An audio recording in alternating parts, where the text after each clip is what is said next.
apresentando a Flisol, Lei de Incentivo à Cultura, Lei Rouanet e Necta, Gás Natural. Parceria de Prefeitura Municipal de Araraquara.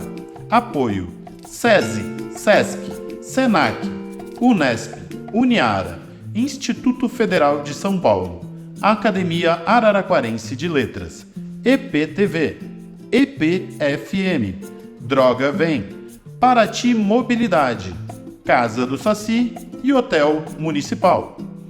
Execução e concepção, Café com Pernas e Instituto Colibri.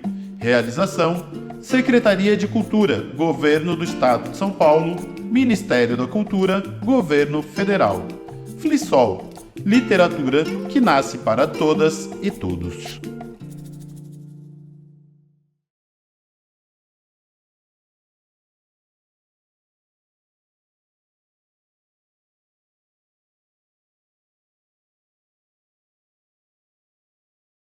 Ou seja, alunos que durante anos estiveram na escola e que hoje dançam maravilhosamente e permanecem atuando e trabalhando na escola, motivando os que estão chegando.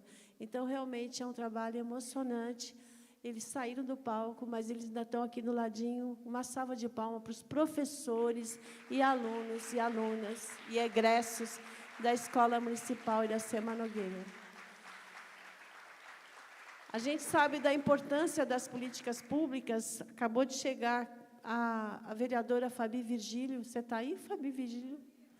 Então, a gente fica muito feliz que a Câmara esteja aqui representada e que você leve para todos e todas que estarão na próxima gestão a importância da continuidade desse trabalho, porque eles passarão, nós passarinhos, né? Então, tudo deve continuar. Começando, então, mais uma mesa literária da Festa Literária da Morada do Sol, a 3ª edição.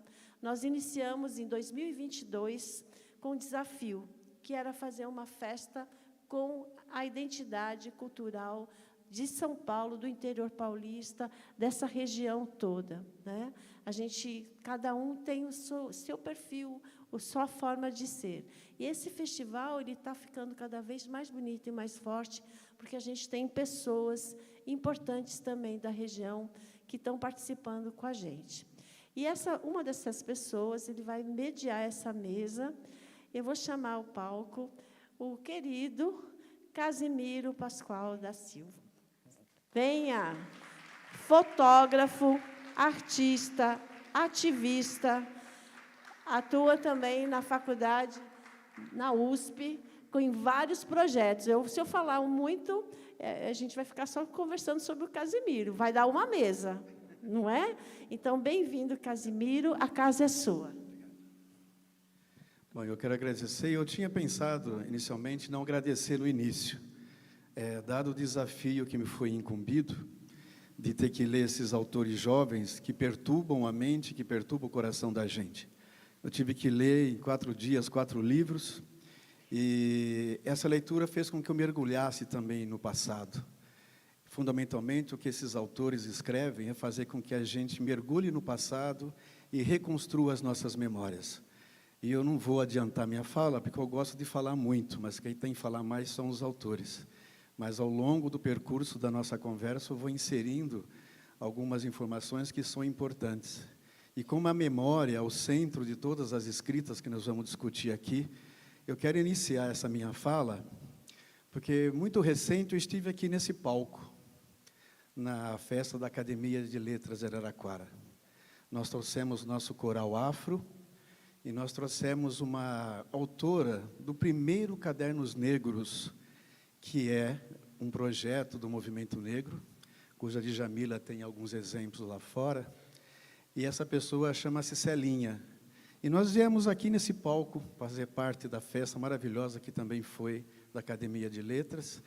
A Celinha fez uma performance onde estão os estantes de vocês vendendo o livro.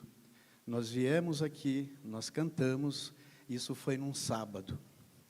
E aí, de repente, por ironia do destino, talvez ela ter completado o ciclo dela, ter rememorizado todos os nossos percursos desde a década de 70 com o movimento negro, A gente vem aqui no sábado, a gente canta, a gente revê amigos, a convite da Dani, e aí na terça-feira ela morre.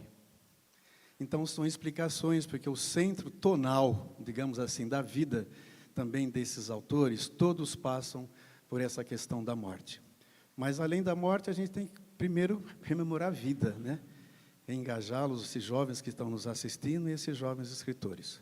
Eu paro por aqui, porque senão eu vou tomar conta aqui, vou contar falar até às 6 da tarde. Eu estava nessa plateia assistindo vocês.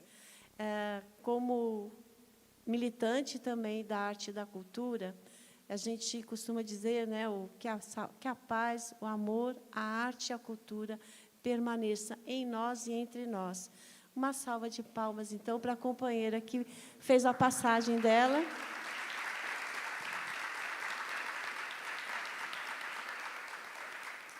E vou pedir, então, para o nosso mediador se sentar e ele mesmo vai anunciar. Por favor. A gente vai colocar... Onde que você se sente melhor? Olha, vão ser 4 e você pode ficar no meio ou numa lateral. Você que sabe. Então, fique aqui sentadinho, pronto. Você já está com o microfone aí do seu lado. Eu acho que está confortável para todos e todas. Eu vi que chegou mais 2 ônibus lá fora. Eu não sei se eles estão para adentrar. Mas, se tiverem, por favor, que adentre, porque a mesa vai começar. E aí vai ser mais gostoso ainda, porque chegaram mais alunos. Essa escola de onde é? Que escola? É. JBO. Por acaso tem um professor aqui de vocês? É. Olha que veio uma galera, hein? Que bacana. Que bom que vocês vieram prestigiar o professor de vocês. Hoje também, no período da manhã, a gente teve uma mesa e também vieram alunos. E também tinha um professor. E os professores, né, poucos são lembrados, né, porque é uma tarefa diária, parece que, como é diária e como ela é permanente, então parece que fica invisível. Então, uma salva de palmas para todos os professores e professoras, incluindo os que estão aqui.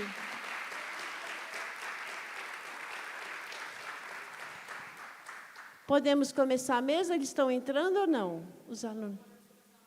Tá bom. Então, está com você a mesa. Okay. Bom trabalho. Tá ligado o som? Beleza. Então, vamos começar a chamar aqui. Foi o primeiro livro que eu peguei para ler. Peço, por gentileza, que venha com calma, né? O Assis Furtado.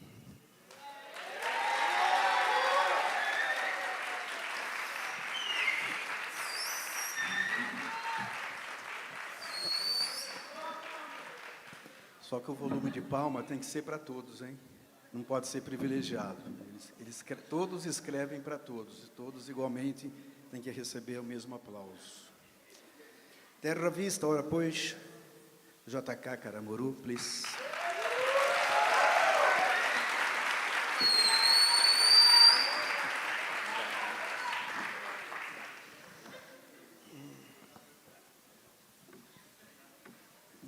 Eu não sei se resta ou se sobra, ou se a gente tem que cada vez mais buscar e tentar interpretar que não é só na náusea do viver, talvez seja no prazer, talvez seja sei lá, na satisfação individual ou coletiva de cada um. Quem vai explicar isso para a gente é o Moacir Calarga.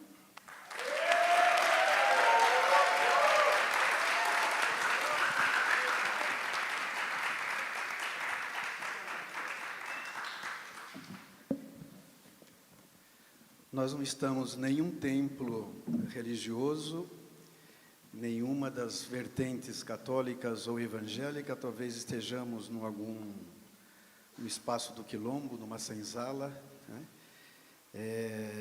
Mas, de repente, podemos idealizar isso aqui como sendo um espaço de reflexão, de orientação, de reza, de oração. E aí, nesse sentido, a gente tem aqueles que praticam a religião, eu pratico a religiosidade, eu transito em todas elas. Não podemos ficar presos só em nome do Pai, do Filho e do Espírito Santo, né? Nós temos que ficar em nome do Pai, do Filho, do Espírito Santo, de Oxalá, de Buda, de Maomé. E para que isso aconteça, o problema é seu, você escreveu sobre isso. Eliezer, por favor.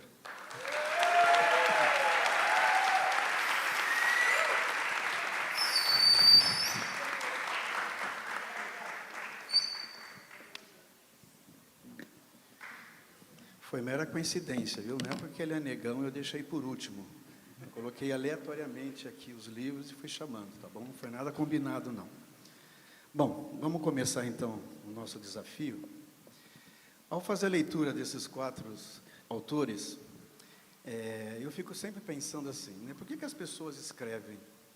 Elas escrevem na perspectiva de provocar os leitores, elas escrevem na missão de provocar e externalizar os medos, os traumas, as alegrias, as frustrações que cada um vivenciou. Ele se sente fragilizado, potencializado, porque os temas são muito fortes, né? Para aqueles que tiveram a oportunidade de lê-los, é muito forte. Então eu fico pensando, que ousadia tem vocês, né? De mexer com a vida dos outros, mas antes de mexer com a vida dos outros, eles mexem com a vida da gente. Porque ao ler qualquer livro que vocês pegarem deles para ler, você faz uma viagem, seja espiritual, seja material, seja no campo da memória. E eu fico pensando assim, a coragem que vocês têm ao escrever isso. A coragem que vocês têm em externalizar todos os seus traumas, todas as frustrações, as violências que vocês vivenciaram e tornar isso público para todo mundo. Eu, quando era criança, uma família de negros lá de São Carlos, de 8 filhos, mas tem brancos também. Tem 2 netinhas, uma de 3 e 2 anos, de cabelo ruivo. Eu não sei como é que elas vão se virar, de repente, para entrar numa USP, numa Unicamp, e de repente ter que passar por uma banca de heteroidentificação e dizer que o avô delas é negão, que sou eu, né? Como você é negra? Mas meu avô é negro, mas você não tem os traços fenotípicos que qualifiquem você reivindicar uma vaga na universidade pública, gratuita e de qualidade. Isso é no campo da educação. No campo da vivência, no campo do humano, os temas que vocês trazem, a coragem de se manifestar enquanto afetividade na escolha do outro, seja esse outro igual a vocês. O quão difícil é, né? As violências, os traumas que vocês passaram. Pessoa que levou 18 anos para escrever um livro, eu fico imaginando, como é possível isso, né? Os 18 anos de traumas, de violência que a pessoa começou a desnudar, começou a enfrentar esse mundo novo que ela esperaria inaugurar e inaugurou. Razão pela qual nós estamos aqui. É a busca profunda da identidade. Então, quando me vejo Casimiro Pascoal da Silva, meus pais me levam para o cemitério. E eu tive uma frustração muito grande de não ter conhecido meus avós. E é muito, muito frequente na leitura, na escrita de vocês, estar voltando, rememorando a importância dos avós na vida de cada um de vocês. E eu tive essa frustração, não conheci meu avô, tanto materno quanto materno. Conheci minhas avós, minha avó Teresa, minha avó Iracema, que morreram por volta de 95, 96 anos. E quando eu vou no cemitério com meus pais, eu vejo na lápide escrito Casemiro Vicente da Silva. Eu puxei a saia da minha mãe e falei assim, por que ele tem o mesmo nome que eu, mãe? Assim, filho, hoje lá em casa a gente explica. Porque a nossa geração, a minha geração, que eu nasci em 58, portanto eu tenho 66 anos, e comecei a trabalhar formalmente com 12 anos na escola que ele estudou lá em São Carlos, a USP, e estou lá até hoje.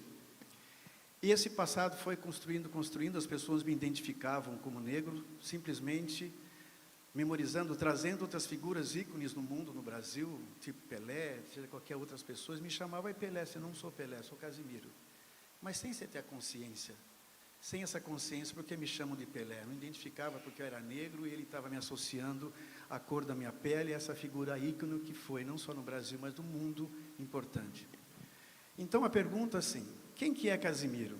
Casimiro foi, até 10 anos atrás, filho de um negro casado com uma branca italiana. Então talvez seja essa a maior dificuldade em viver um país chamado Brasil, e cada um que está sentado aqui, se fizesse um exercício de olhar do seu lado, e de repente identificar quem é negro, quem é branco, quem não, quem é amarelo, quem é vermelho. É difícil dizer. Isso na sala de aula, isso no ambiente empresarial, isso no ambiente corporativo, isso na academia. Toda vez a gente vem com esse discurso que somos maioria, que os negros são maiorias. Nós não somos maioria aqui também hoje. Nem aqui nessa pleia de intelectuais, muito menos quem está nos assistindo. E se sairmos daqui, passearmos aqui no centro de Araraquara, poucas visibilidades nós teremos sobre o negro nessa cidade. E aí eu falo assim, de onde eu vim? Uma pessoa que começou a militar mais na década de 70, até hoje, a questão racial. Eu sou negro, eu sou de África, mas que África é essa? Que país que eu venho? Porque o continente africano são mais de 54 países africanos. Então, o Brasil me identifica enquanto negro pela cor da minha pele. Se eu perguntar para qualquer negro que está aqui, para o nosso amigo que escreveu aqui em nome do filho, Eliezer, de que país africano você veio, Eliezer? Se eu perguntar para o Assis, que país você veio, Assis? Pode pegar. Não, a sua origem étnica. Minha origem étnica? Sua família? Meu avô, ele era preto. Preto. Minha mãe era a mãe da minha mãe, né? Era descendente de indígena. Então, misturou, saiu minha mãe. O meu pai vem de origem principalmente indígena e portuguesa, daí que vem meu sobrenome Furtado. E eu sou isso, eu sou Assis, sou brasileiro. Então, você é quase Brasil, quase, né? E o JK, que escreveu Terra Vista, que está mais para português ou espanhol, que esse seu bigodinho, esse corte de cabelo, já identifica que não é tão brasileiro assim, entre aspas. Quem é você? Quem é a sua família? Olha, eu sou descendente de português também, né? O Caramuru, ele é uma mudança de sobrenome. Até existe esse documento na família. A origem é Neiva de Lima. Existe o Julião. Meu nome é Julião, né? O JH, ele é um pseudônimo que usa das minhas iniciais, Julião Henrique, justamente para diferenciar, porque na família que eu tenho, o Julião Caramuru é nome de rua em Araraquara. Meu pai, Julião Caramuru, ele foi uma pessoa muito influente aqui, ele teve jornal, ele também atuou muito nessa coisa da militância, nessa área, né, nessa seara onde você realmente observa o que incomoda a sociedade e você tenta de alguma forma modificar isso. Então, nessa ideia foi também não ser eles também, né, embora eles estejam aqui em mim. Mas é engraçado, eu sou da parte colonizadora, né, então de repente pensando no país, né, eu descendo dos imigrantes que vieram da Europa e cá estou. É possível que tenha miscigenações, é possível que tenha negros na minha família, mas eu acho que majoritariamente, né, e eu descendo dessa parte colonizadora europeia. Moacir, quem és tu? Primeiro eu queria agradecer por estar aqui, pela oportunidade, pelas pessoas que estão aqui também. E falar que eu moro na Julião Caramuru. Inclusive. Bom, o meu nome, o Moacir, ele é indígena, né? É Tupi-Guarani. E o Calarga é italiano. E eu tenho o Faber também, que é alemão. Então é uma mistura de italiano com alemão, português, mas tem o Calarga também, que é boliviano. Então tem essa mistura assim. E o meu nome inteiro é essa brasilidade dos imigrantes, a origem do meu nome, né, que está em Iracema também, que significa o filho da dor, bem forte, por isso talvez os temas, né? E bom, mais ou menos isso. Você, Eliezer, poderia falar um pouquinho quem que é você, a sua história da sua família? Eu sou Eliezer dos Santos. Eu sou um dos Santos, como tem muitos no Brasil. Sou um dos Santos, filho do Davi e da Célia, que já faleceu. E eu, no início já da mesa, eu vi como as coincidências fazem parte da vida, né? E também, meu pai é negro retinto, minha mãe branca de descendência italiana. O lado da minha mãe a gente identifica a origem, o do meu pai a gente não sabe. E minha mãe também se chamava Célia, né, falando da Celinha, e foi, eu acho que a partir da perda dela que eu comecei a construir uma identidade, que ainda está em construção. Não sei dizer quem eu sou. Bom, feito o prólogo, né, do nosso livro aqui de conversa, vamos entrar direto aqui na nossa batalha de escrita e perguntando para cada um, fiquem à vontade quem quer responder, né, não vou direcionar, mas quem tiver mais à vontade em se colocar primeiro, a palavra para todo mundo, né? Por que vocês escrevem esse tipo de coisa para nos perturbar? É uma perturbação que você quer, de certa forma, buscar aliados, buscar companheiros para fortalecer a luta individual de cada um, que ao mesmo tempo tem que ser coletiva, ou é realmente um desespero intrínseco na vida de cada um, do sufoco, da desesperança, do medo de continuar sozinho, lutando por esses traumas, por essas ousadias que vocês colocam em seus livros? Por que nos provocar tanto assim? Bom, eu vou puxar a dianteira aqui, porque eu sou o caso dos 18 anos, né, escrevendo um livro. E eu acho que quando um livro leva tanto tempo assim, ele também passa justamente por isso, por essa formação de caráter da pessoa, né? Eu, como pessoa LGBT, eu sou um homem gay, e na década de 70, poucas referências, então existe sempre algo, pelo menos em mim, que eu não conseguia entender como possível, nem como permitido. Então, como que eu vou lidando com essas coisas? A escrita vem como esse primeiro lugar talvez de liberdade, ou um campo ali onde eu pudesse me expressar sem esse olhar do julgamento, né, da sociedade. Então, geralmente a gente escreve para si, né, não há a pretensão de que isso seja publicado, de que isso vá se tornar público num primeiro momento. E aí a gente tenta disfarçar um pouco isso, né? Eu acho que o livro acaba sendo isso. Então, quando eu comecei a colocar muitas histórias, você começa a perceber que você está ali disfarçando algo que é você. E eu ouvi até Nando Reis dizendo, né, que é uma redundância a gente dizer que um livro é autobiográfico. Todos os são, né? Porque, em tese, ele passou pela minha formação, pelos meus condicionamentos, pela minha percepção enquanto ser humano, né? Então é muito interessante ver a gente se moldando e se fazendo. Esse livro tem muitos hiatos, né? Terra Vista, ele foi um livro que esse nome mesmo é no fim que ele vem, e é possível perceber os vários JHs que o escreveram, porque ele contempla todas essas fases de um menino adolescente, de um jovem, né? Eu estava com 26 anos, depois vai amadurecendo e querendo trazer esses temas polêmicos. Eu acho que, respondendo a você, Casimiro, eu acho que a intenção não é provocar ou causar esse incômodo, mas é um pouco refletir isso, né? Isso nos afeta tanto que talvez colocar isso para fora acaba sendo um pouco de um expurgo, e eu acho que passa por aí. Então, quando sai, é meio que um furúnculo que a gente espremeu, sabe? Uau, saiu. Fique à vontade, quem quiser, entra na roda. Bom, o meu caso, eu venho da filosofia, né?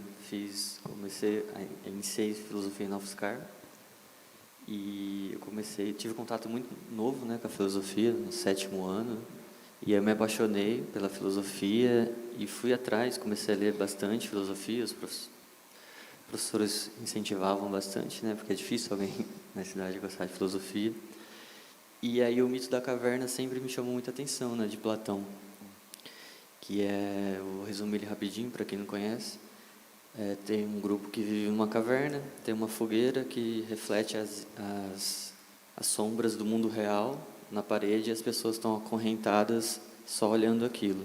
Então, para elas, aquelas sombras é o mundo real. E aí um deles sai, né, consegue se soltar e vai para o mundo lá fora. E aí no começo o sol cega ele um pouco pela claridade e tal, tem todo um processo, e aí ele fica espantado com a realidade, né? E aí ele volta, porque na verdade antes ele tem o dilema, né? Voltar ou ficar lá no mundo real, né? Aí ele volta para dizer para os outros isso aqui não é real, tem outra coisa lá fora, né? E aí ele acaba morto por esse grupo, né? É chamado de louco e tal. E acho que o artista, ele é um pouco isso, né? Os artistas têm essa visão. E a filosofia, ela me trouxe essa leitura crítica do mundo, né? E aí depois eu fui fazer sociais, eu acabei em letras, porque era o que eu realmente queria, né? Então, eu entendo que a literatura, acima de tudo, é uma fonte de empatia, né? Primeiro. Então, sempre que eu vou buscar uma literatura, ler, tem a arte em geral também, né? Filmes, músicas, a gente tem como principal vetor a empatia. E eu escrevo também para isso, né? Quando eu comecei a escrever, eu achava que os livros poderiam mudar o mundo, né? Não sei se eu acredito ainda muito nisso, né? Acho que as pessoas mudam os mundos, os políticos mudam as pessoas e o mundo, né? Mas o livro, acho que ele salva, né? A literatura, ele salva os momentos nossos, nossas angústias, nossas... o Marcelino Freire fala, né? Os autores pegam na nossa mão, né? Então, acho que é bem isso. E eu escrevo, acho que minha literatura hoje é mais de empatia e afeto, né? Porque no sentido de afetar. Então, acho que a arte ela tem esse papel de afetar as pessoas, né? A arte ela não está ali só para decorar, né? Ela está ali para afetar de alguma forma. E eu escrevo nesse sentido de refletir mesmo, né? De trazer uma outra visão, mais questionamentos, né? Porque a filosofia ela não dá resposta, né? Ela dá perguntas. Ela muda as suas perguntas diante o mundo, né? Diante a vida. E aí esse livro aqui, ele é bem... eu escrevi em 2014, esses livros, né? E eu não posso deixar de mencionar aqui que ele foi publicado esse ano pela uma lei de incentivo político aqui da cidade, feita pela Fabi Virgílio, que está aqui. Muito obrigado. Então, esse livro ele é fruto dessa lei, né, de incentivo. E depois de 10 anos, né, como o Jota estava falando, é todo um processo, né? Quando você escreve, você meio que congela o que você era naquele momento.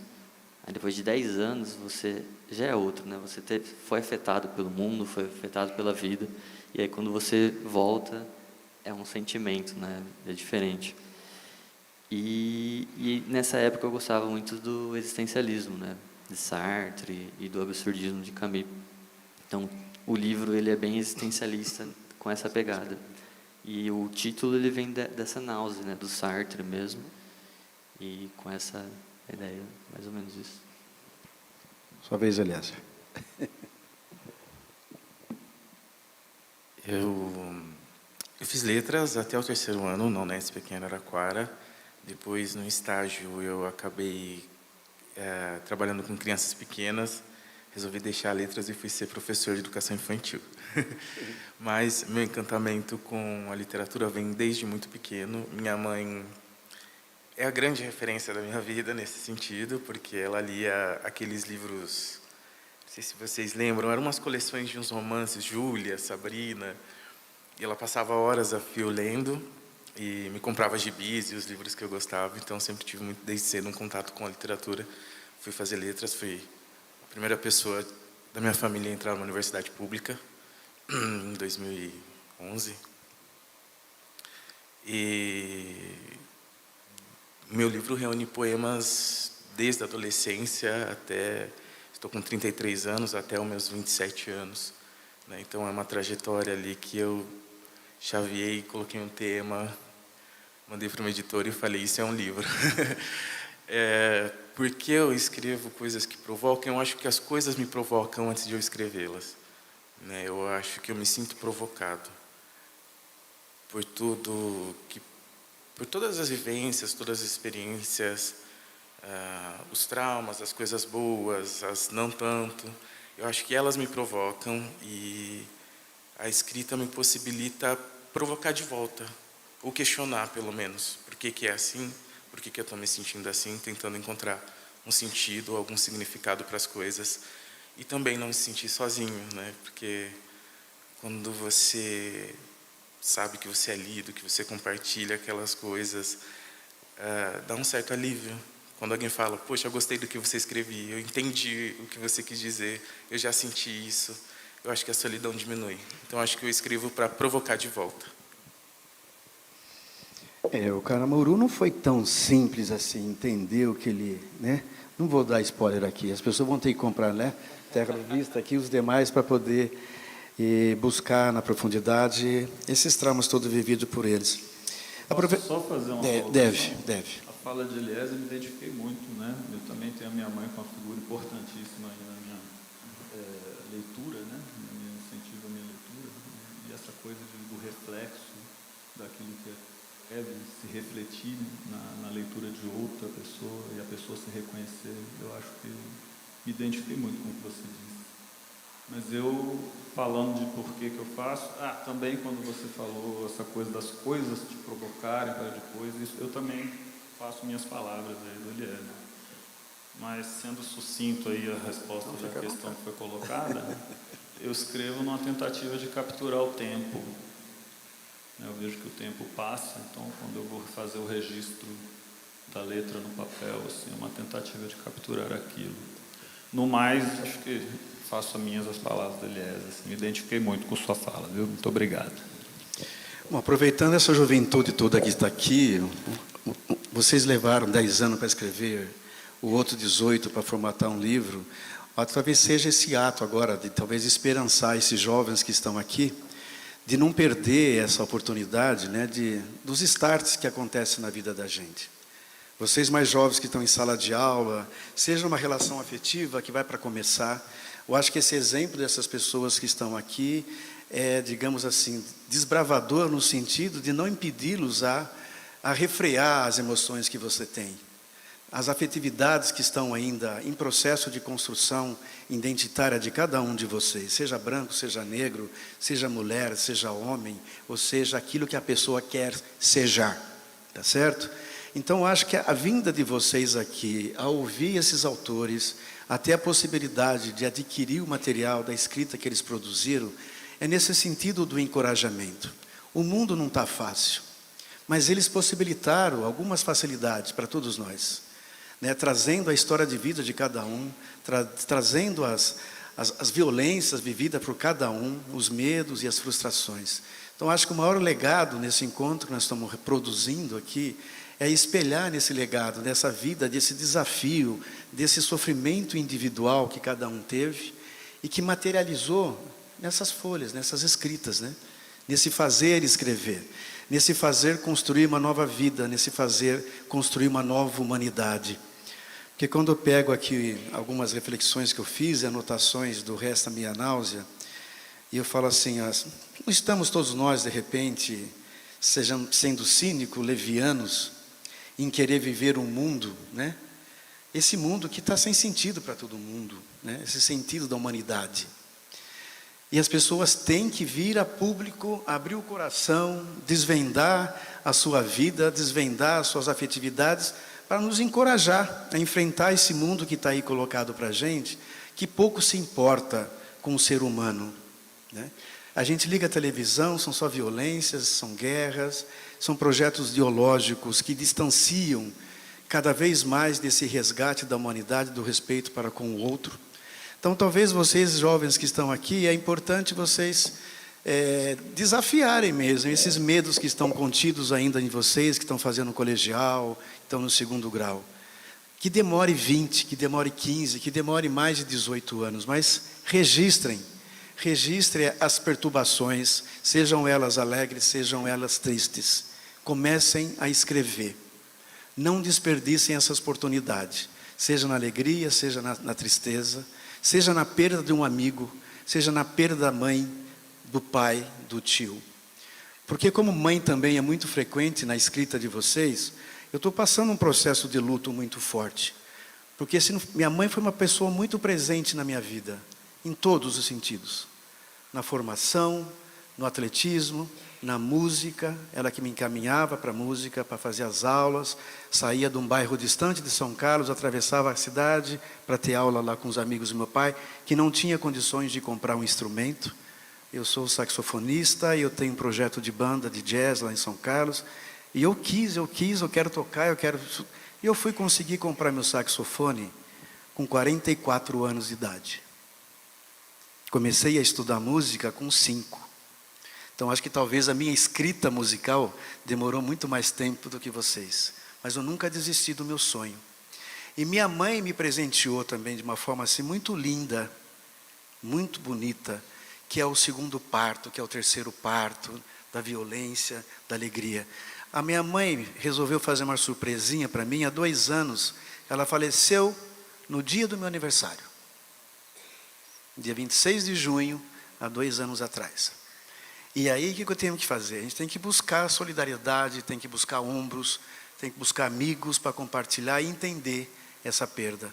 seja na terapia, seja no choro solitário, aprender a chorar. Eu nunca fui capaz na minha vida, embora eu amo minha mãe, ela tem uma frase ícone que ela sempre dizia: te amo de paixão. Sempre ela reverberava isso para todo mundo: te amo de paixão. Eu nunca consegui abraçar e beijar a minha mãe.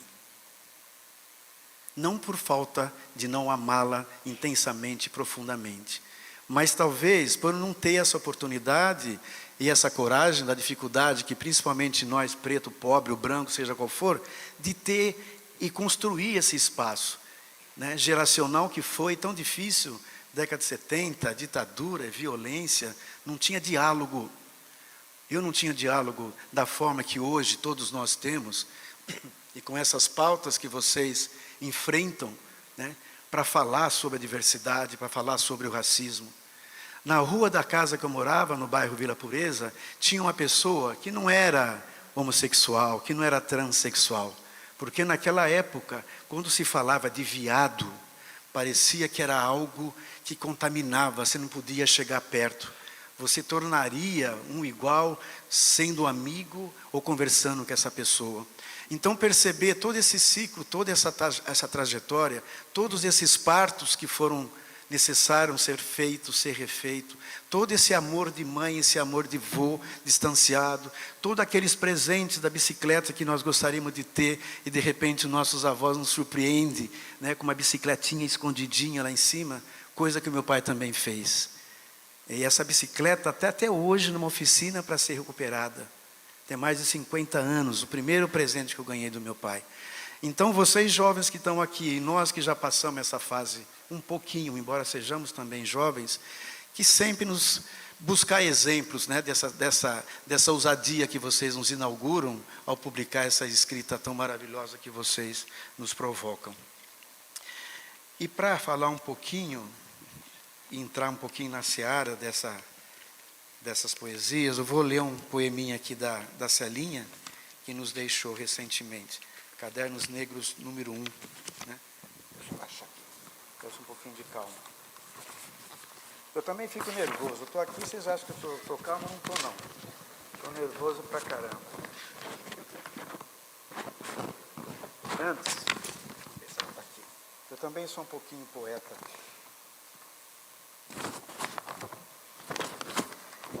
Eu estou com uma exposição lá na USP de fotografia. Mas antes de chegar nisso, quando eu perguntei para vocês o nome, a etnia de cada um, foi no sentido de, quando a gente se coloca, embora com todas essas batalhas que vocês travam, acho que a primeira coisa que tem que estar assim, bem consolidada em cada indivíduo, é a sua identidade e a sua cidadania. Eu acho que uma das dívidas mais nocivas que a escravidão nos deixou, foi não ter dado o nome, ter mantido o nome quando foram nos arrancar de África, né? Porque a primeira coisa que o colonizador faz é trazê-los aqui, e os proprietários das fazendas, como tem muitos aqui na região, e lá em São Carlos nós temos ainda nossas senzalas, na Fazenda Pinhal e várias outras, é retirar o nosso nome de origem. Então essa é a razão pela qual eu expliquei do meu nome Casimiro, do meu avô lá no túmulo, e há 10 anos atrás eu coloquei esse desafio também na minha vida, porque não basta eu ter a pele preta, as pessoas dizerem: ah, você é negão, você é neguinho, você tem nariz largo, você tem a bunda grande, você tem seu pipi grande, né?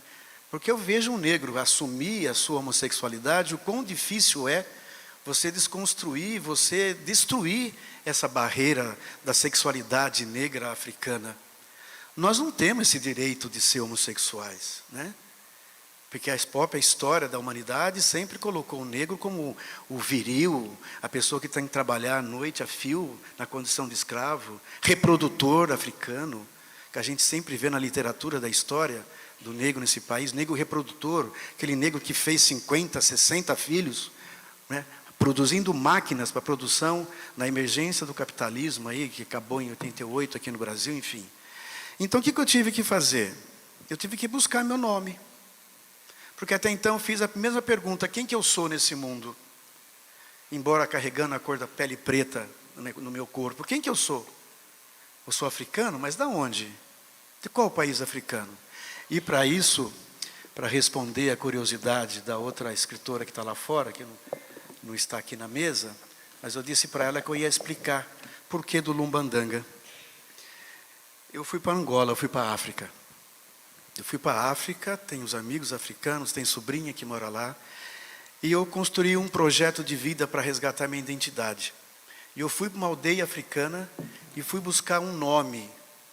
E eu escolhi Angola por preferência, né? Por talvez meu pai ter recebido o primeiro aluno africano na engenharia, e foi recebido na minha casa para estudar computação, e eu fui numa aldeia africana e fui receber um nome.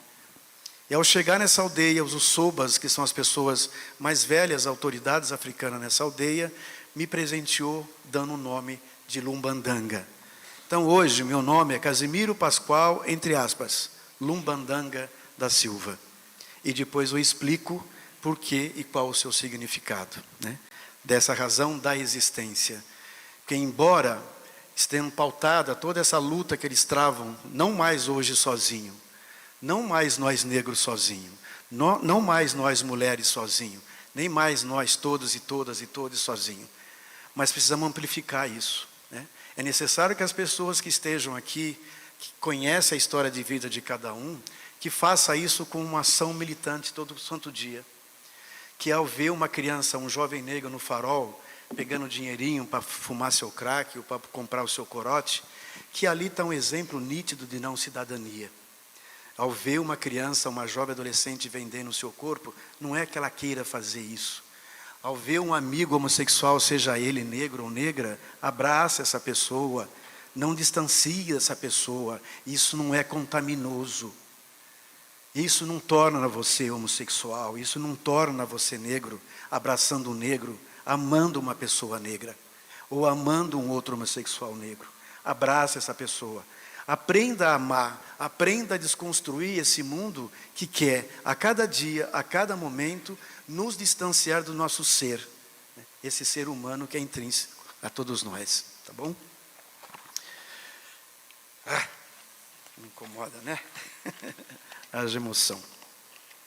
Mas aí, qual que é o conselho que vocês, enquanto escritores, agora passam para essas crianças? O que elas têm que fazer para tornar um igual a vocês? Porque fundamentalmente alguns ficam pensando, eu sou da filosofia, eu fiz engenharia na USP, eu sou professor, e se eu não for nada disso que vocês são? Impede a ser um leitor, impede a ser um escritor, impede que vocês venham daqui a 5 anos sentar onde nós estamos aqui hoje? O que fazer? Incentivá-los a tornar um igual a vocês, escritores. Escrevam a verdade.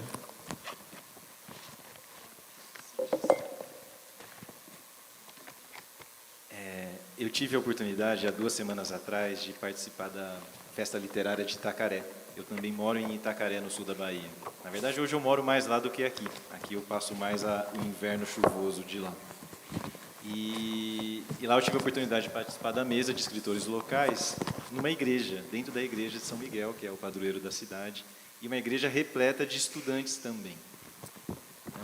Então, eu acho que o fato já de ter as escolas presentes, podia estar muito mais cheio, né? Olha quanto lugar vazio aí no auditório, mas eu acho que o importante realmente, além da escrita da verdade, porque o mundo é isso também que o Casimiro disse, o mundo é muito cruel, é muito difícil, né? Eu acredito que nenhum de nós aqui viva da escrita, né? Todo mundo tem que trabalhar. A minha mudança de cenário também é um pouco para fugir dessa coisa muito apocalíptica que está rolando aqui, né? A urbanidade ela está destruindo o planeta assim a galope. E então nessa mudança de vida hoje eu já moro numa comunidade, plantando, tentando sobreviver da própria soberania alimentar, hídrica, enfim. E é difícil, é desafiador. Então, eu preciso ouvir esse conselho também. O que eu preciso fazer para seguir escrevendo? Porque diariamente é um esforço sentar, ter a disciplina, colocar alguma coisa e registrar. Então, o conselho que eu posso dizer é assim, por mais que a vida te massacre, e ela massacra mesmo a gente diariamente, cotidianamente, por conta das dificuldades que a gente tem, tanto familiares quanto sociais, é importante que a gente tenha um lugar para onde a gente realmente tem essa válvula de escape, né? Que a gente possa realmente nos expressar, seja qualquer forma artística, né? Não só a escrita, qualquer coisa que a gente consiga expressar esse sentimento que é genuíno, essa essência que a gente tem e que dá, às vezes, trabalho de encontrar, por medo, por questões, condicionamentos, traumas, enfim, ou até distrações. E hoje o mundo é cheio de distrações também. O celular vem aí com força total para nos tirar de qualquer movimento. É muito mais fácil perguntar aqui quem que viu o TikTok ou o Instagram hoje, todo mundo levanta a mão. Quem que leu um livro hoje, talvez seja menor esse número, né? Então, é isso, é seguir perseverando por algum caminho que esteja afinado com a essência. Meu conselho é que leiam bastante, apesar de ser um lugar comum, é muito importante você ter referência. E escutem muita música, vejam muito filme. E, principalmente, eu sou de Tabatinga, eu moro aqui em Araraquara há 11 anos, 13 anos, já perdi as contas.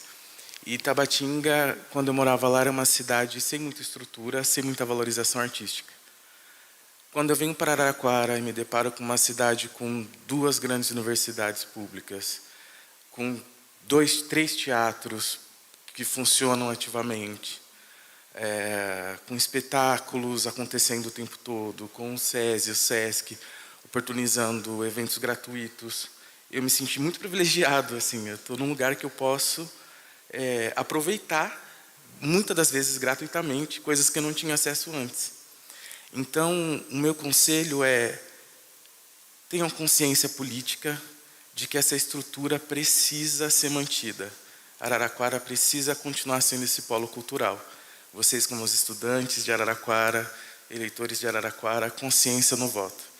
Uma cidade que dá estrutura permite que um jovem daqui sonhe em ser qualquer coisa e consiga ser qualquer coisa. Então, meu conselho é esse.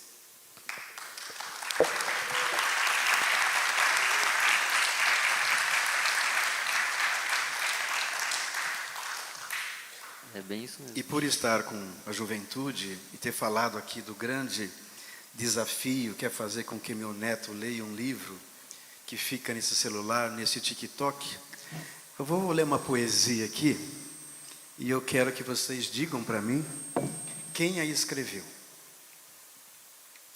O amor é um barco à deriva que navega em mar sem fim. É brisa leve e explosiva que mora em mim e em ti. É chama que arde sem dor, um sopro que acende o olhar. É tempestade e é calor, é silêncio a se revelar. É o abraço que nos cura, um verso sussurrado ao vento. É doçura e também bravura, escondido em cada momento. É encontro de almas nuas, é estrada que o tempo tece. É sol nas frias madrugadas, é amor tudo que aquece. É o laço que não se vê, um segredo que se confia. Amor é o sonho e o ser, e a razão da poesia. Eu pergunto para os jovens, foi Casimiro que escreveu? Foi a esposa dele, Helenisa, que escreveu? E pergunto para esse lado, que coincidentemente das pessoas mais experienciadas da vida, quem que escreveu essa poesia? E pergunto para a bancada, quem que escreveu essa poesia? 5 segundos. 5 segundos. 1, 2, 3. Não, infelizmente. Isso está um link voltado ao que eles acabaram de falar, do desafio da juventude que está com celular, que está com TikTok, que está... Aí, exatamente. E eu falei assim, Helenisa, eu vou lá conversar com aquela rapaziada doida lá em Araraquara amanhã, entra no chat GPT, fala assim, ó, escreva para mim uma poesia sobre amor. E a tecnologia escreveu. Faço essa experiência. Vão no chat GPT, se vocês ainda não estão robustecidos, preparados para escrever, não têm o tempo para escrever, brinque com as tecnologias que estão aí à disposição. Não tem coragem de colocar no papel, como eles tiveram, levando 10, 18 anos para colocar no papel, desafiem essa tecnologia. Digita lá, poesia, como respeitar um negro. Fala para o chat GPT, fala para a inteligência artificial fazer isso para você. Já que não tenhamos ainda a suficiente coragem para para sentar, ter essa tolerância, ter essa calma, ter essa paciência, de tempo de reconstruir as nossas memórias afetivas, apelem. Apelem para a tecnologia. A tecnologia também está a serviço, não só da destruição, mas a construção de algumas barreiras que ainda não estamos preparados para fazer. Então, ao invés de ficar só no TikTok, mandando mensaginha, mandando nude para amigo, experienciem isso. Construem essas esperanças. Não tem tanta dificuldade, não precisa acumular uma vida acadêmica, construir uma trajetória tão longa, ter tanto enfrentamento que essas pessoas tiveram, tanto medo, tantas frustrações, tantas violências. Brinque também com as tecnologias nessa perspectiva. Ele escreveu isso, a inteligência artificial escreveu isso. Mas ao escrever isso, de repente roubou alguma poesia de qualquer um que está aqui. Porque para existir a inteligência artificial, precisa ter a nossa inteligência humana, porque aquilo é uma máquina. Ela só vai, o robozinho vai lá no computador central, poesia sobre amor. Brrr, ponteirinho do computador vai lá, achei essa, brum, descarrega. Mas precisava ter esses caras que fazem poesia, né? Essas pessoas que sofrem diariamente e colocam no papel. Quer fazer outra experiência? Como respeitar a comunidade LGBT? Escreve lá no GPT. Como desconstruir o racismo, como respeitar os velhos, como acarinhar a mãe, como acarinhar o pai, como respeitar um amigo, como respeitar o professor em sala de aula. Se não tem coragem, se não estão potencializados ainda na escrita, no conhecimento fazer, apele para a tecnologia. Porque muitas pessoas apelam para a tecnologia, para destruir, para construir homofobia, para construir racismo, para destruir a nossa comunidade indígena, para destruir a nossa floresta amazônica, o nosso meio ambiente. Tudo em benefício do capital. Que a geração de vocês, jovens que estão sentados, quando casarem ou não casarem, quando tiver netos, filhos, esse mundo vai estar muito diferente e que nós já estamos gritando por ele. Talvez os netos de vocês não tenham mais essa chance.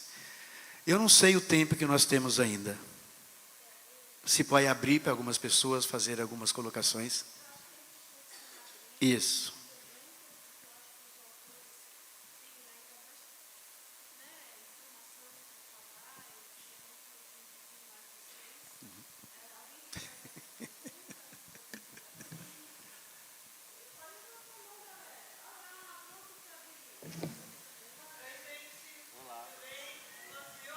Sim.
Fabiana, é um prazer revê-la, viu?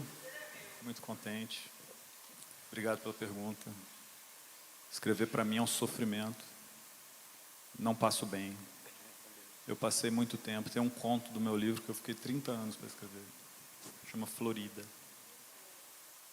O próprio Ronqueira mesmo demorou um bom tempo. Acho que a Regina lembra, na época que eu terminei de escrever, o quanto que eu fiquei feliz de ter me livrado daquilo, né?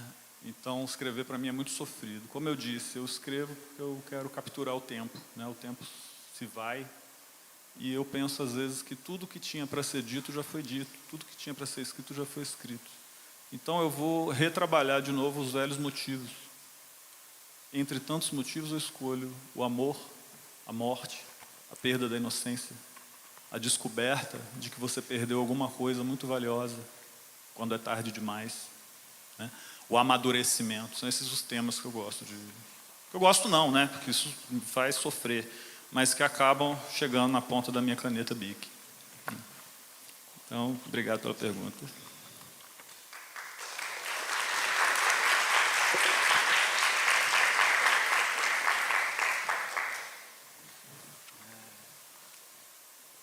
Estou aqui refletindo, né? 18 anos é muita coisa mesmo.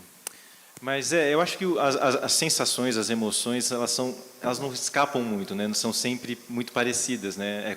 Eu acho que o ato da escrita é como a gente elabora isso para si, né? A arte tem muito desse papel. Ela é uma elaboração. A humanidade se elabora através da arte, né? Ela se revisita, ela se critica, ela se revisita mesmo, ela se olha novamente, né? Então, e é engraçado porque enquanto a gente não publica, não sei se quem disse, acho que é Clarice que fala isso, né? Porque enquanto você não publica uma obra, você fica revisitando, você fica trocando uma palavra, você pode colocar aquilo de uma forma melhor, e enfim, o lance da publicação é quase nasceu, essa eu não mexo mais, sabe? Então tá de boa. Então eu acho que a inspiração ela vai vir de alguma forma, né? Para escrever é a forma artística que me é mais familiar, né? Eu tenho um conto publicado pela USP. A USP fazia um concurso, acho que faz até hoje, chama Poeta de Gaveta. Eu na engenharia, imagina, nem sabia, né? Escrevi um conto também nessa ânsia de escrever algo que me veio e mostrei para uma amiga. Falei, sabia que a faculdade faz um concurso? Aí coloquei lá e saiu e foi publicado também nesse livro, nessa coletânea. Então é isso, nem sei se eu respondo, eu estou aqui, né, tentando sentir o que é essa coisa de estar o tempo todo escrevendo. Eu tento colocar essa disciplina na minha vida hoje. Como eu me identifico com isso, eu tento colocar, por exemplo, 2 horas do meu dia, eu vou e sento no computador. Tem dia que eu não escrevo absolutamente nada, eu fico ali 2 horas sentado, esperando vir alguma coisa. Às vezes, nos 5 minutos finais, me vem uma iluminação, eu começo a escrever, aí alongo um pouquinho, mas já estou com fome, quero tomar café, enfim. É disciplina, eu acho que acaba sendo um trabalho como tudo que essa vida nos exige, né? Dedicação, empenho para alguma coisa. E se faz sentido, se dedica, né? Eu acho que esse é o caminho. Para aquilo que a gente tem, que faz sentido e é possível, é bom a gente colocar a nossa energia.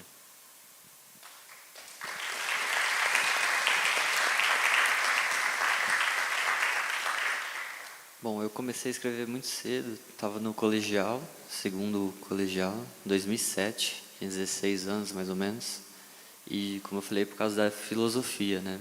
Então, e aí eu procuro a literatura como afeto, né? E como empatia, porque acho que é a arte que mais me aproxima das pessoas sem eu conhecê-las, né? Então, eu vou ler um livro do JH, eu vou tentar entender quem que é o personagem, sentir o que ele está sentindo, né? E quando eu escrevo, eu penso nisso também, né? Eu escrevo por 2 razões, né? Uma para pensar sobre algum assunto. Então, quando eu vejo alguma coisa, principalmente coisas sociais, né? Eu gosto muito de temas sociais e humanos, né? Então, às vezes vejo alguma coisa na rua, uma cena, e eu fico refletindo por que aquilo acontece, qual é o meu papel em relação àquilo. Então, escrever também é uma forma de bebe todo dia. A gente só não passa para o papel, bebe todo dia. A gente só não passa para o papel todo dia, né? Acho que o momento de sentar ali é só o final da escrita. A escrita ela vem do dia a dia, dos filmes, músicas, das convivências, das relações com as pessoas. E também a literatura é esse abrigo, né, que eu encontro para me refugiar do mundo, né, para tentar entender o meu papel no mundo e trazer essa empatia e afetar as pessoas, né, porque eu acho que a arte ela tem um papel político, né, também de afetar de alguma forma, de levar a reflexão, né, você espantar, você sentir, você se emocionar, isso é um afeto, né. E a arte é capaz disso e ela salva, né? Na pandemia a gente foi salvo, todo mundo aqui. A única coisa que restou foi a arte em geral, né? Então é importante, a gente às vezes não acha que não, né? E eu acho que esse encontro consigo mesmo, né? O principal papel da arte para mim, para escrever, é onde eu me encontro. E ali eu não ponho coisas minhas, mas também eu adoro inventar personagens e ir embora. Esse mesmo, quem escreveu, a narradora, é uma poetisa, né? Tem toda uma história. Então eu gosto de estar na pele do outro, né? Para saber como é sentir o que eu nunca vou sentir. Por exemplo, racismo, uma coisa que eu nunca vou sentir. homofobia, uma coisa que eu nunca vou sentir. Mas quando eu leio um livro LGBTQ ou negro, eu consigo sentir assim o que aquela pessoa, imaginar, né, nem sentir o que aquela pessoa está passando. Então acho que tem esse poder da arte, né? Depois que você lê um livro, a ideia é você olhar o mundo de outra forma, né? Acho que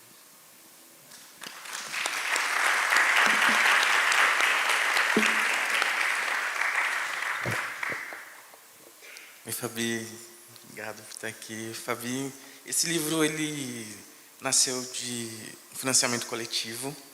É uma editora de Curitiba, que é uma editora que chama Toma Aí um Poema, sobre incentivar quem quer ser escritor.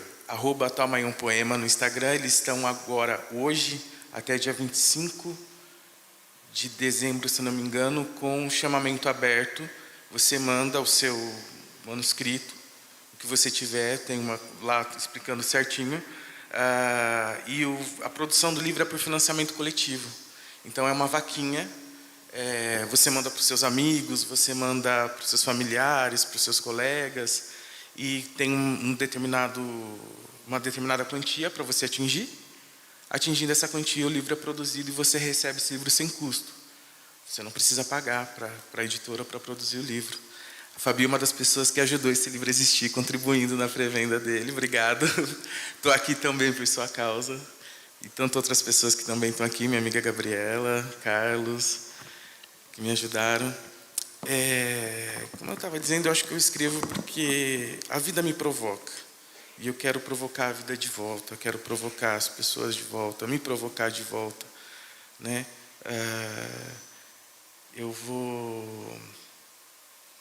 É um momento assim, eu sou muito apegado a escrever coisas tristes. Depois, se vocês tiverem a oportunidade de ler, eu não sou muito dado a escrever coisas felizes, porque eu gosto desse lugar, eu gosto dessa provocação, eu gosto de questionar esse sentimento que é muitas vezes doloroso, mas que existe e que não pode ser negado, né? E que vem de um lugar, vem de um acontecimento, vem de alguma emoção, ele está ali, eu preciso lidar com ele, né? E a escrita é uma forma que me ajuda a lidar com a minha própria emoção, com os meus questionamentos, com os meus sentimentos, com as minhas dúvidas, inseguranças, né? Também escrevo muito desde pequeno. Escrever redação. Fui premiado algumas vezes também em alguns concursos da Unesp de literatura. Mas, até acontecer, eu nunca achei que eu podia escrever um livro. Até acontecer, até assim, eu sigo muitas editoras porque eu gosto de conhecer autores novos. Eu acho que eu conheci o Assis, não conheci os dois demais. Estou adorando essa feira exatamente por conhecer colegas escritores da cidade. Então eu vi o chamamento e falei, eu vou meter a cara, eu vou mandar esse livro e vamos ver o que acontece. E aconteceu. Então, eu acho que eu só consigo assim, eu escrevi para mim, fico feliz em poder compartilhar. Acredito que todo mundo possa escrever também. Existem inúmeras ferramentas que possibilitam isso acontecer. Inúmeros editais, a própria FLISOL tem um edital que publica, se não me engano. Então é isso.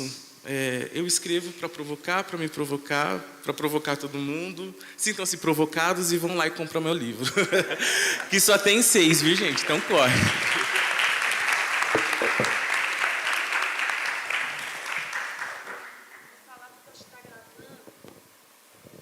Vou fazer mais uma pergunta, caso me permite. Qual que é o desejo? O que você quer alcançar? Né? Qual que é o objetivo? Né? Qual que é o prazer nesse sentido? Né? Eu estou publicando meu livro, eu sofri 18 anos, eu estou me estressando 2 horas ali tentando, e tem toda essa provocação, né? Qual que é o objetivo? Onde vocês querem chegar? Tem algum sonho a ser alcançado? Vocês estão numa trilha e destinados a alcançar esse sonho? O livro ele é uma mensagem na garrafa que a gente joga no oceano, né? A gente vai passar e o livro vai ficar aí. Assim esperamos, claro, né? E um dia alguém vai pegar e vai ler, né? Então, talvez, num futuro próximo ou distante, alguém pegue essa garrafa e lê essa mensagem, né? Para saber que em 2024 havia pessoas como nós aqui se reunindo para falar sobre literatura.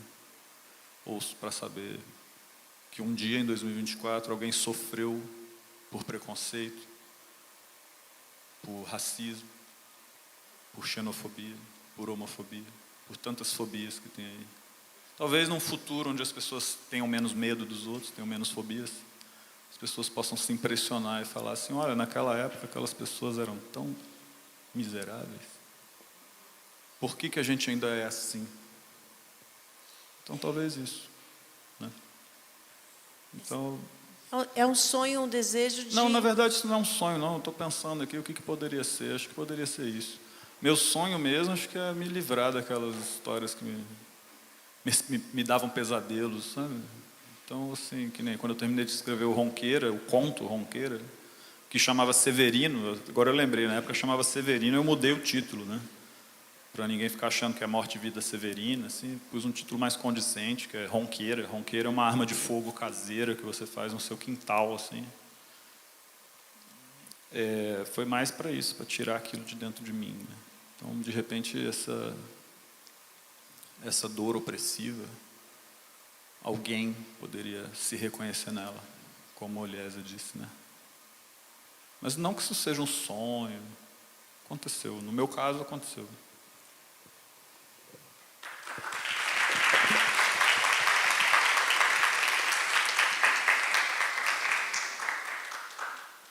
Eu acho que o objetivo, talvez a gente não está nem preparado para isso, né? Escrever um livro não te... Quando isso acontece, não está preparado que você vai participar de uma festa literária, que você vai ter esse momento de estar aqui falando para público, enfim. Isso é o bônus dessa dedicação, né?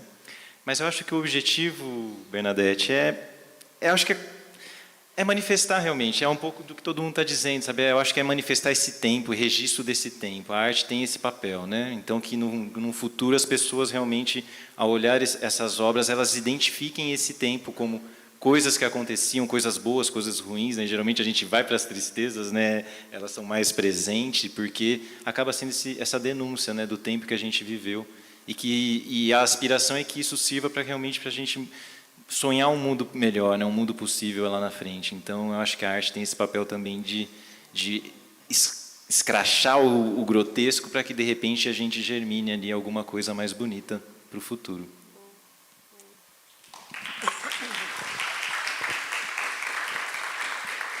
Eu já sempre, desde 2007, sempre quis ser escritor e viver da literatura, né? Mas no Brasil é bem difícil. Então, mas eu ainda tenho esse sonho, né, de viver dos livros. Hoje eu vivo, né, basicamente dos livros de outros autores. Tenho minha própria editora aqui em Araraquara, inclusive estão com os livros aí. A gente é bem parecido com a Tua Mãe um Poema, a gente faz um processo sem cobrar dos autores e tal. Mas eu escrevo por isso, né? Então eu gosto da literatura como um movimento de tentar refletir o mundo, né? De tentar mudar esse mundo, essa visão que está aí, mudar, porque do jeito que está, acho que não está bom, né? Pelo menos para mim não está muito legal. E não para mim pessoalmente, né? Porque eu vejo. Mas e aí o meu sonho é esse, né? Viver da escrita, e claro que no Brasil é difícil, mas eu continuo nessa batalha e hoje eu sou realizado por viver da arte dos outros também, né? De certa forma.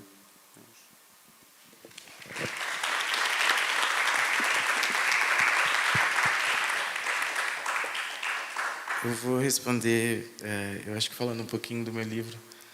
Ele é uma coletânea de poemas, se chama Em Nome do Filho. Ele é dividido em 4 partes, são 4 partos, eu não chamo de partes, são partos. O primeiro parto é do nascimento, né? O segundo parto é da descoberta da raça, né? Que eu tenho uma raça, fui racializado, né? A terceira parte é da sexualidade, também sou um homem gay. E a quarta parte é a morte, né? A perda da minha mãe. São esses 4 partos. Um sonho eu realizei quando esse livro saiu. Acho que esse é um 5º parto, porque nasceu um autor, né? Um outro parto, um sexto, tá aqui. Ser um autor que foi publicado, que está falando da sua obra, isso para mim é algo... Eu vinha com o Carlos falando... Eu só mandei no edital o que eu vou fazer lá, sabe? O que eu vou falar, e uma preocupação tremenda de como reagir na frente de todo mundo. Então, eu acho que o meu sonho um grande sonho é esse, está aqui concretizado.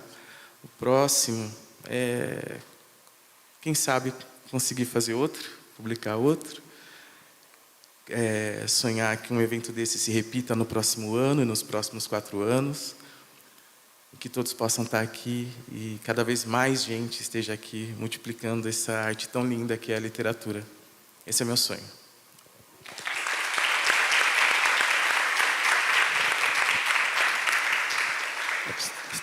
Tem uma pergunta aqui.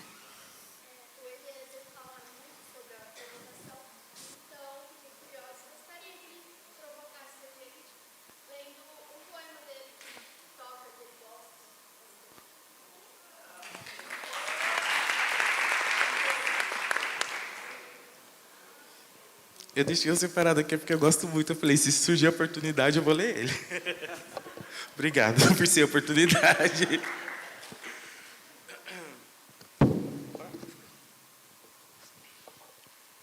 Esse aqui se chama Parto Pardo.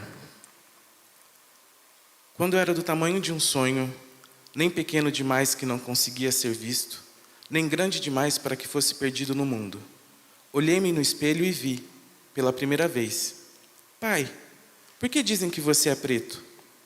Porque somos. Mas na verdade acho que você é marrom.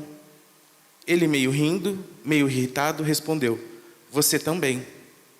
Olhei-me no espelho de novo e deixei de ser sonho. Ali eu nasci.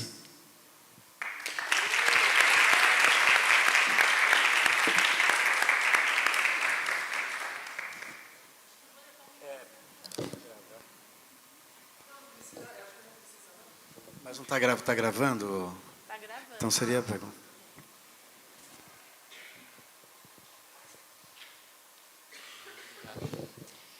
Eu queria fazer uma pergunta um pouco subjetiva, talvez, mas como uma pessoa que escreve também, eu acho que aqui a gente tem professores, a gente tem engenheiro e profissões que se manifestam ainda hoje, outras não, mas a gente nunca consegue ser, de certa forma, pela realidade que se apresenta hoje em dia, uma coisa só. Somos muita coisa. Mas eu acho que o que mais me pega hoje em dia, e por isso que eu trago um pouco para que vocês auxiliem aí nessa reflexão, colocando um pouco como é isso para vocês, quando alguém pergunta para vocês o que vocês fazem, vocês já conseguem dizer: eu sou escritor, ou eu sou poeta, ou eu sou um autor, eu escrevo livros, ou sempre tem também outras profissões ou outras coisas que a gente faz para responder. Mas eu, na minha leitura, são todos artistas, né? Então, ser um artista é um passo que vem depois da gente se compreender um artista, né? Alguém que não necessariamente ainda vive disso, mas que encontra aí um sentido que as outras coisas não trazem. Então, eu queria perguntar para vocês, que vocês pudessem falar um pouquinho se esse momento já existiu, se ele ainda não existiu, né? Talvez fique difícil, mas em que momento que vocês conseguem entender que sim, que vocês são artistas, que vocês fazem arte, que vocês trabalham com a subjetividade, que isso é válido, que isso é bonito, que isso é potente, e em que momento que vocês se apropriam disso e usam isso em favor daquilo que vocês fazem? Eu sou professor. Eu não me considero escritor, nem poeta, nem nada disso. Me apresento como professor e é isso que eu sou, de profissão, de vocação. Agora, o momento que há um lampejo, uma fagulha de identificação com essa atividade de composição, de arte, é quando alguém vem falar para mim que, olha, eu li seu texto, olha, eu me enxerguei ali, olha, aquele avô é igualzinho o meu avô. Quando o meu avô morreu, eu também me senti assim. Ou então, quando a pessoa me para na rua para me dar um tapa e dizer, Assis Surtado, você só escreve pornografia. De alguma maneira, a pessoa leu e comoveu a pessoa. Então, é nesse momento que eu vejo. Só que são raros esses momentos, né? Vou precisar fazer uma ligação, mas eu volto, tá?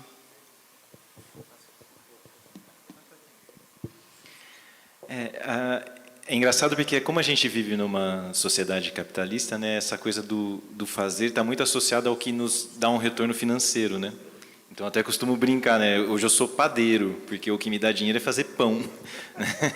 Então é aí que eu enveredo, mas é um pouco isso que o Assis disse, né? A gente se considera artista muito quando rola esse tipo de momento, né? Um reconhecimento que a gente não esperava.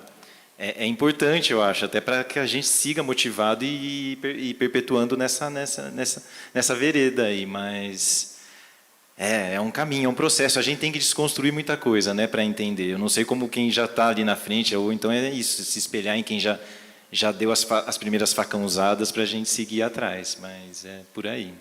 É difícil ainda me assumir artista e escritor. Só está lá no Instagram escrito, mas sou mais sobrevivente. Acho que o meu sonho era falar primeiro, sou escritor. Só isso. Aí a pessoa ia perguntar, né? Mas você faz o quê, né? Que é o que o JH falou agora, né? Porque é essa função do capital, né? O que te dá dinheiro é o que você é. Mas no fundo não é isso que a gente é, né? E a literatura, ela traz isso, né? Então, esse questionamento. Você é o que você trabalha, que nem o Casimiro falou, da identidade, buscar o seu nome, o porquê do seu nome. Meu próximo livro é exatamente sobre o meu nome, né? Que esse nome, né? Uma mãe por meu nome de filho da dor, né? Aquele que faz sofrer. Então, até esqueci a pergunta. Mas da profissão, né? Eu acho que falta essa questão afirmativa mesmo, da gente falar e tal. Eu sempre tive esse sonho de chegar e falar, não, eu sou escritor. Mas não é uma profissão, né? Eu acho. E nem é reconhecida como, né? É muito raro os escritores que vivem só da escrita aqui no Brasil, mas eu tinha esse sonho. Quando eu trabalhava com meu pai é pedreiro, a Lilian trabalhou muito com meu pai,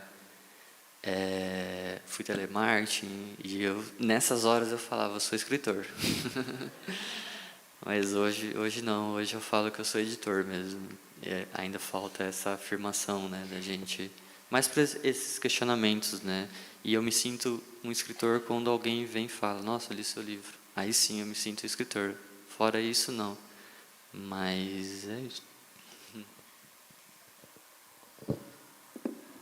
Quem está falando, fala que é escritor, mas o que você faz quando a gente é professor também? Mas você só dá aula? Então são 2 vezes isso. Você é professor, você só dá aula? Ah, não, sou escritor também. Ah, tá. Então...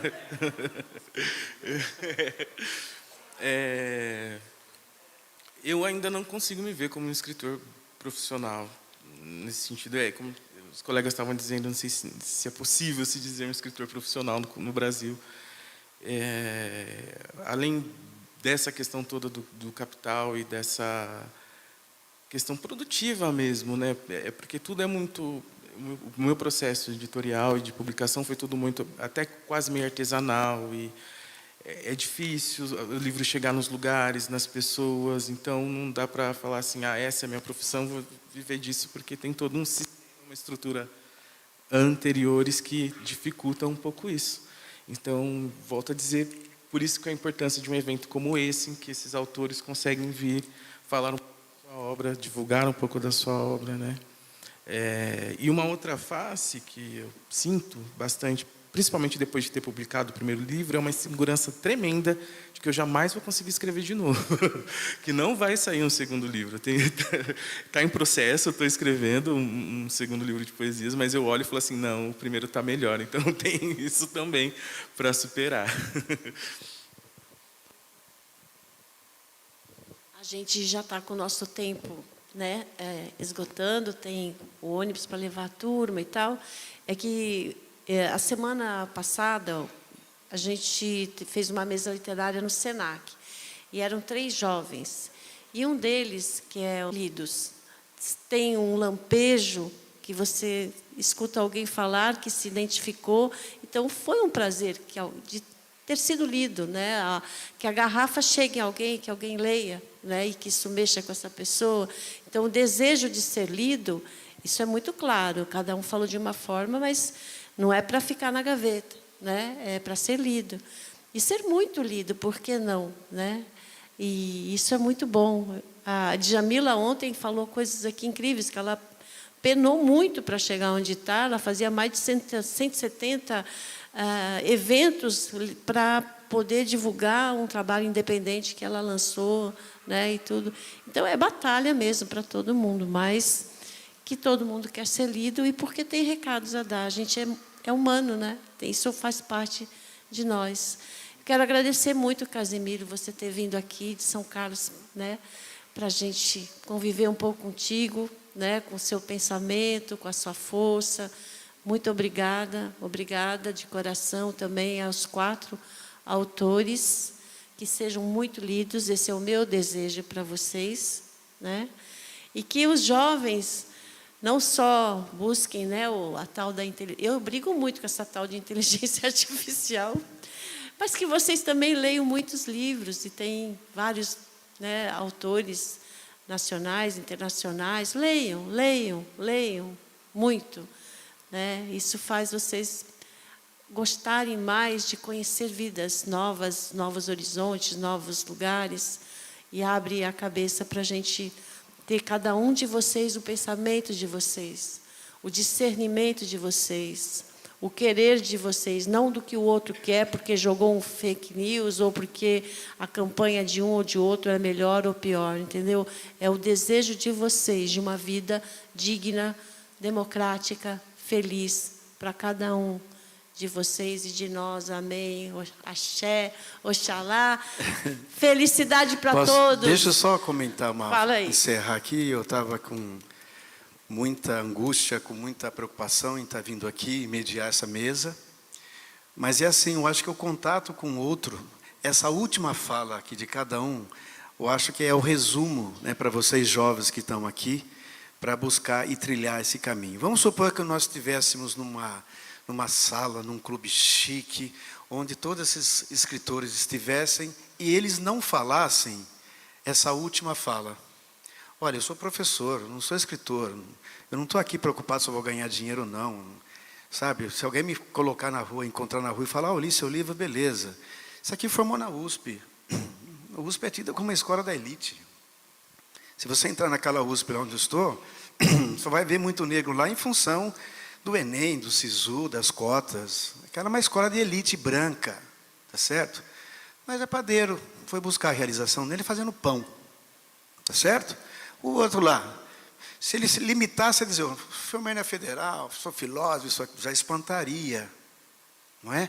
Puxa, será para ser igual a ele? Eu li o livro dele, mas tem que fazer filosofia, tem que ir lá ver os contos que ele falou? Não, está lá, o pai é pedreiro. Não, no espaço que ele tinha, ele foi buscando a construção do sonho dele. O nosso irmãozinho ali, mesma coisa, sabe? Humilde, professor. Então, essa maravilha dessa fala final é a desconstrução do medo, de vocês romperem o medo, independente do lugar social e histórico que vocês estão, independente de vocês estejam na periferia aqui da Araraquara, não sei que bairro vocês vivem, independente das condições financeiras e sociais que os seus pais, que a sua família tenha. Se o seu pai é humilde, está desempregado, sua mãe é empregada doméstica, utilizem a história social da vida de cada um da sua família, como eles fizeram. As frustrações, os medos da perda, da alegria ou da tristeza. Se você, de repente, ao chegar aqui e receber um beijo da sua mãe, vai lá no seu quartinho, escreve, hoje, dia 24, dia 8, eu recebi um beijo da minha mãe.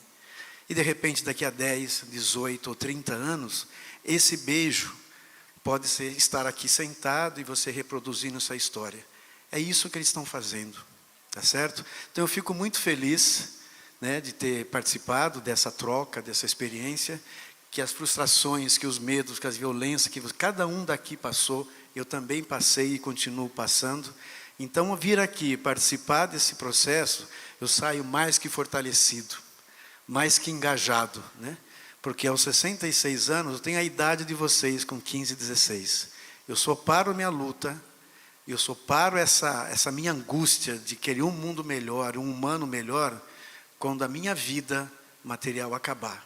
Porque ninguém sabe do outro lado se é melhor ou se é pior. Muito obrigado.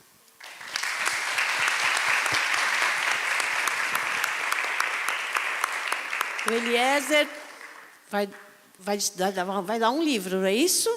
E a gente vai ter que saber como dar esse livro. Como é que faz? Hoje de manhã era por conta de aniversário. Como é que faz, Fabi? Ou mais perto de hoje. Tem aniversariante de hoje? Tem alguém que ia levar. Dia 21.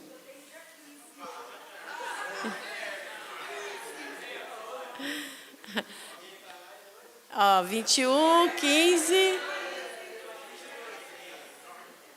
Joga, não, vai dar confusão.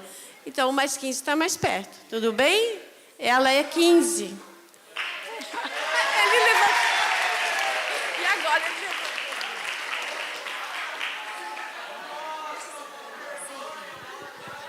Gratidão pelo livro. Eu sou professora Angélica da Escola Pedro José Neto.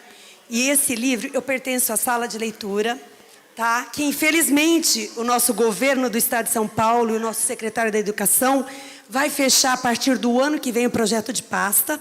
Nas escolas parciais não vão ter mais. Por enquanto, só as PEIs vão continuar. E esse livro eu vou dedicar para os meus alunos da Escola Pedro José Neto, para a nossa sala de leitura, para eles lerem o seu livro. Tá bom? Obrigada.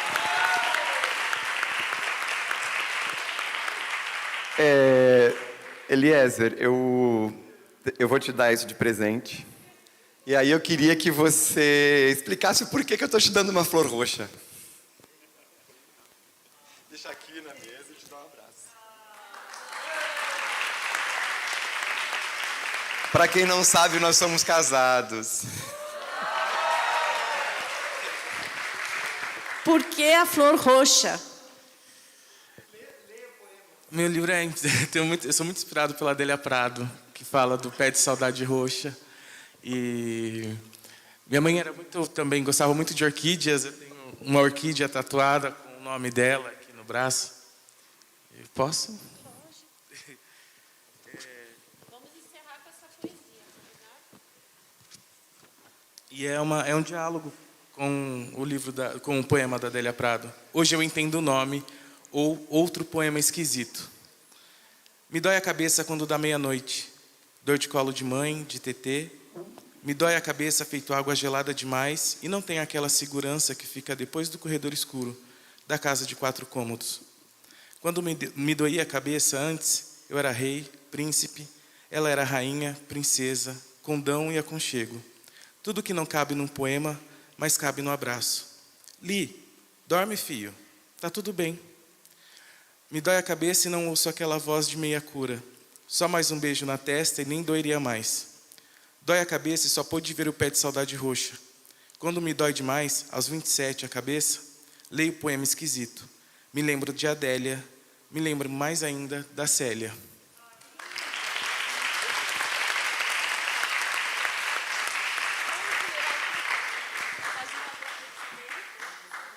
Que nem conjunto de rock, assim, a gente enfileira assim.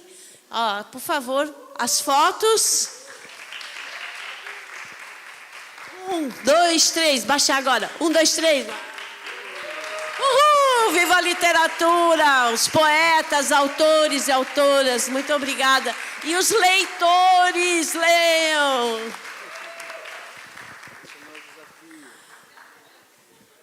Às 18 horas, mesa redonda aqui com as mais 60.